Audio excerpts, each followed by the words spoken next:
והקבוצה שלנו אין עוד כזאת קבוצה.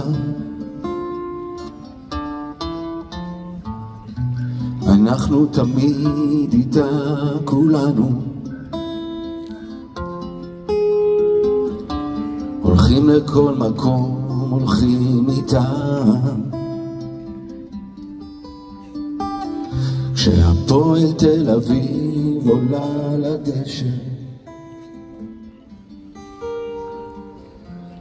יש בעל בית על המגרש, רועש הקהל ורועד את הרשת. מה שקורה זה קונצרט ממש. למה?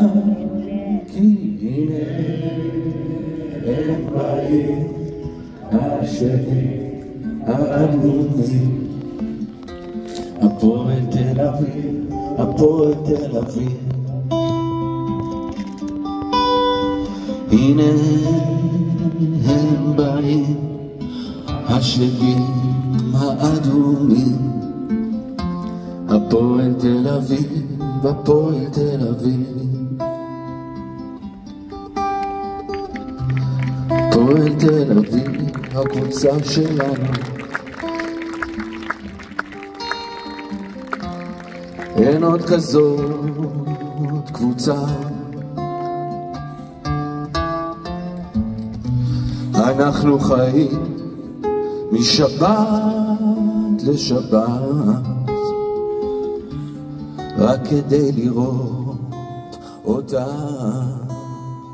למה? כי הנה הם באים השדים האדומים. הפועל תל אביב, הפועל תל אביב. הנה הם באים השדים האדומים. הפועל תל אביב, הפועל תל אביב.